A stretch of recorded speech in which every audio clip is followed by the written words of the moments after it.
بسم اللہ الرحمن الرحیم۔ خواتین و حضرات، دنیا میں شاید ہی ایسا کوئی شخص ہو جو حجرہ اسود کی قدر و قیمت نہ جانتا ہو۔ ہر صاحب ایمان کی یہ آرزو ہے کہ وہ زندگی میں ایک بار حجرہ اسود کو بوسہ دے۔ حجرہ اسود وہ پتھر ہے جسے حضور اکرم صلی اللہ علیہ وآلہ وسلم نے اپنے مبارک ہاتھوں سے نصب کیا، آج بھی اسی کونے میں لگا ہوا ہے۔ جب اللہ تعالیٰ نے آدم علیہ السلام کو زمین پر اتارا تو وہ اس وقت بہت وحشت محسوس کر رہے تھے۔ اسی رات اللہ تعالیٰ نے جنت سے 2 پتھر اتارے، ایک کو حجرہ اسود اور دوسرے کو مقامی ابراہیم کہا جاتا ہے۔ جب حضرت آدم علیہ السلام نیند سے بیدار ہوئے تو انہوں نے اپنے پاس 2 قیمتی پتھر دیکھے۔ انہوں نے فوراً پہچان لیا یہ جنت سے آئے ہوئے پتھر ہیں۔ حضرت آدم علیہ السلام نے دونوں پتھروں کو سینے سے لگایا، ان سے تسکین حاصل کرنے لگے۔ اس طرح اللہ تعالیٰ نے دونوں پتھروں کو زمین پر اتارا۔ حدیث میں یہ بھی ہے کہ حضرت آدم علیہ السلام کے لیے جو پتھر آیا تھا اصل میں وہ ایک فرشتہ تھا۔ حضرت آدم علیہ السلام جب جنت میں تھے تو اللہ تعالیٰ نے ایک فرشتے کی نگرانی لگا دی کہ وہ آدم علیہ السلام کو اس درخت کے پاس جانے سے روکے، اس درخت کے کھانے سے ان کو منع کرے۔ چنانچہ یہ فرشتہ حضرت آدم علیہ السلام کی نگرانی کرتا رہا۔ آدم علیہ السلام محتاط رہے، ان کا جنت میں وقت گزرتا رہا۔ جب آدم علیہ السلام نے جنت سے پھل کھایا تو یہ فرشتہ حضرت آدم علیہ السلام کے پاس نہ تھا۔ جب اللہ تعالیٰ کا اس فرشتے پر خوف نازل ہوا تو یہ فرشتہ پتھر کا بن گیا، یہ حجر اسود کی شکل میں قائم ہو گیا۔ حضور اکرم صلی اللہ علیہ وآلہ وسلم نے فرمایا جب کل قیامت کا دن ہوگا یہ پتھر ایسا ہوگا، اس کے 2 کان ہوں گے، اس کی زبان ہوگی، اس کے باقاعدہ ہاتھ ہوں گے، یہ ہاتھ پاؤں کے ساتھ میدان محشر میں پہنچے گا۔ پھر حضور اکرم صلی اللہ علیہ وآلہ وسلم نے فرمایا حجر اسود ایک فرشتہ تھا، پھر کل قیامت کو اللہ تعالیٰ سے دوبارہ اسی اعضاء کے ساتھ ظاہر کریں گے۔ حدیث میں یہ بھی ہے کل قیامت کو یہ پتھر ان لوگوں کی گواہی دے گا جن لوگوں نے اس کا استلام کیا، اسے چوما کہ یا اللہ تیرے فلاں فلاں بندوں نے میرا بوسہ لیا ہے تو انہیں بخش دے۔ جو آدمی حجر اسود کا بوسہ لیتا ہے یہ حجر اسود کی تختی پر نوٹ ہو جاتا ہے۔ دوستو، جو مسلمان حج یا عمرہ کرنے جاتے ہیں ان پر لازم ہے وہ طواف کرتے وقت ہر بار حجر اسود کو بوسہ دیں۔ اگر ہجوم زیادہ ہو تو ہاتھ کے اشارے سے بھی بوسہ دیا جا سکتا ہے۔ حضور اکرم صلی اللہ علیہ وآلہ وسلم نے فرمایا اللہ تعالیٰ نے حجر اسود کے نور کو ختم کر دیا، اگر اللہ تعالیٰ اس کے نور کو ختم نہ کرتا تو مشرق اور مغرب کا درمیانی حصہ روشن ہو جاتا۔ یہ پتھر آدم علیہ السلام جنت سے لائے جبکہ طوفان نوح کے وقت اس کو آسمان پر اٹھا لیا گیا۔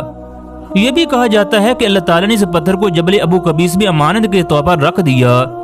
پھر جب حضرت ابراہیم علیہ السلام اور ان کے بیٹے اسماعیل علیہ السلام خانہ کعبہ کی تعمیر کر رہے تھے تو جبرائیل علیہ السلام نے اس پتھر کو جگہ سے لا کر دیا۔ پھر حضرت ابراہیم علیہ السلام نے اپنے مبارک ہاتھوں سے خانہ کعبہ کی دیوار میں نصب کیا۔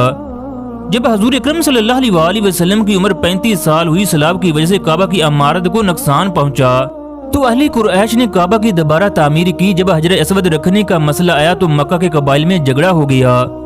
ہر قبیلے کی یہ خواہش تھی کہ یہ سعادت اسے نصیب ہو۔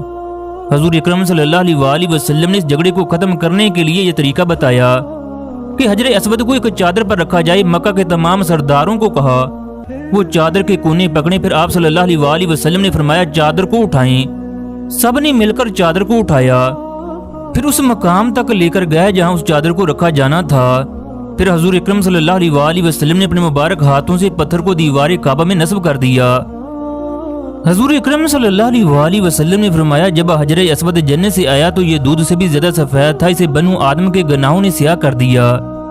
جس طرح یہ دنیا بے شمار دردناک واقعات سے بھری پڑی ہے، اسی طرح حجر اسود پر بھی بے شمار ظلم ہوئے۔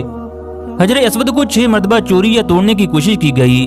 ایک دفعہ بحرین کے حاکم ابو طاہر سلیمان کرامتی نے مکہ پر قبضہ کر لیا۔ اس وقت خوف کا یہ عالم تھا کہ پہلی دفعہ خانہ کعبہ کا طواف اور حج نہ ہو سکا۔ اس وقت کوئی بھی آدمی عرفات نہ گیا۔ اس وقت بنو عباس کی حکومت تھی، اس نے زمزم میں لوگوں کی لاشیں پھینکی جس کی وجہ سے زمزم کا کنواں لال ہو گیا۔ پھر بنو عباس کے خلیفہ مقتدر باللہ نے ابو طاہر کے ساتھ معاہدے کا فیصلہ کیا۔ 30,000 دینار دیے، یوں حجر اسود خانہ کعبہ کو واپس کیا گیا۔ 22 سال تک خانہ کعبہ حجر اسود سے خالی رہا۔ خلیفہ نے وقت کے ایک بہت بڑے عالم کو بحرین بھیجا کہ وہ حجر اسود کو لے کر آئیں۔ بحرین کے حاکم نے ایک تقریب کا اہتمام کیا۔ انہوں نے خوشبودار اور خوبصورت گلاب سے پتھر نکالا، کہنے لگے یہ آپ کا حجر اسود ہے، اس پتھر کو لے جائیں۔ اس وقت عالم دین کی ذہانت بڑی کام آئی۔ انہوں نے کہا حجر اسود میں 2 نشانیاں ہیں، اگر اس میں یہ نشانیاں پائی گئیں تو یہ حجر اسود ہوگا ورنہ نہیں۔ ایک تو یہ ڈوبتا نہیں اور دوسرا یہ آگ میں گرم نہیں ہوتا۔ جب ان کے دیے گئے پتھر کو پانی میں ڈالا گیا تو یہ ڈوب گیا، جب آگ میں ڈالا گیا تو یہ سخت گرم ہو گیا یہاں تک کہ پھٹ گیا۔ پھر عالم دین نے کہا یہ اصل پتھر نہیں ہے، پھر دوسرا پتھر لایا گیا، اس کے ساتھ یہی عمل ہوا، وہ بھی پانی میں ڈوب گیا اور آگ میں گرم ہو گیا۔ عالم دین کہنے لگے ہم اصل حجر اسود ہی لے کر جائیں گے۔ جب اصل حجر اسود لایا گیا، آگ میں ڈالا گیا تو یہ ٹھنڈا نکلا، جب پانی میں ڈالا گیا تو یہ پھول کی طرح پانی کے اوپر تیرنے لگا۔ تو اس وقت عالم دین نے کہا یہی ہمارا حجر اسود ہے اور یہی خانہ کعبہ کی زینت ہے اور یہی جنت والا پتھر ہے۔ اس وقت ابو طاہر کرامدی تعجب سے پوچھنے لگا آپ کو یہ باتیں کہاں سے معلوم ہوئیں؟ انہوں نے کہا مجھے یہ باتیں حضور اکرم صلی اللہ علیہ وآلہ وسلم کی حدیث سے ملی ہیں کہ حجر اسود پانی میں ڈوبے گا نہیں اور آگ سے گرم نہیں ہوگا۔ جب حجر اسود مسلمانوں کو ملا تو یہ کمزور اونٹنی پر لایا گیا جس نے تیز رفتاری کے ساتھ خانہ کعبہ میں پہنچا دیا۔ حجر اسود کے اس وقت 3 ٹکڑے ہوئے جب حجاج بن یوسف نے خانہ کعبہ پر پتھر برسائے۔ حجر اسود کو کعبہ کے جنوب مغربی دیوار پر نصب کیا گیا۔ اسی جگہ سے طواف کی ابتدا ہوتی ہے۔ یہ پتھر جنت کے یاقوتوں میں سے ایک یاقوت ہے۔ اس جگہ کوئی بھی دعا کرے تو اس کی دعا رد نہیں ہوتی۔ حدیث میں یہ بھی ہے کہ حضور اکرم صلی اللہ علیہ وآلہ وسلم نے اس پتھر کو چھڑی لگائی، پھر اس چھڑی کا بوسہ لیا۔ جو آدمی اس پتھر کا بوسہ لیتا ہے وہ گویا اللہ تعالیٰ کے ہاتھ کا بوسہ لے رہا ہے۔ اس پتھر کو چھونے سے گناہ معاف ہوتے ہیں۔ مکہ کے ایک عالم شیخ حماد بن ناصر بتاتے ہیں ایک دفعہ وہ عمرہ ادا کرنے کے لیے خانہ کعبہ گئے۔ انہوں نے طواف کیا، حجر اسود کے پاس ایک عجیب منظر دکھا کہ حجر اسود اپنی مقررہ جگہ سے نکلا۔ کہنے لگے میں نے اپنی آنکھوں سے دیکھا حجر اسود کے پاؤں بھی ہیں، ہاتھ بھی ہیں، جبکہ اس کا چہرہ اس قدر نورانی ہے کہ مجھے چہرے کا کوئی حصہ بھی دکھائی نہ دیا۔ پھر یہ کعبہ کا طواف کرنے لگے، پھر دوبارہ واپس آ کر پتھر کی شکل اختیار کر گیا۔ دوستو اس روایت سے وہ حدیث بھی واضح ہے کہ حجر اسود ایک آسمانی فرشتہ ہے جس کو اللہ نے پتھر کا بنا دیا۔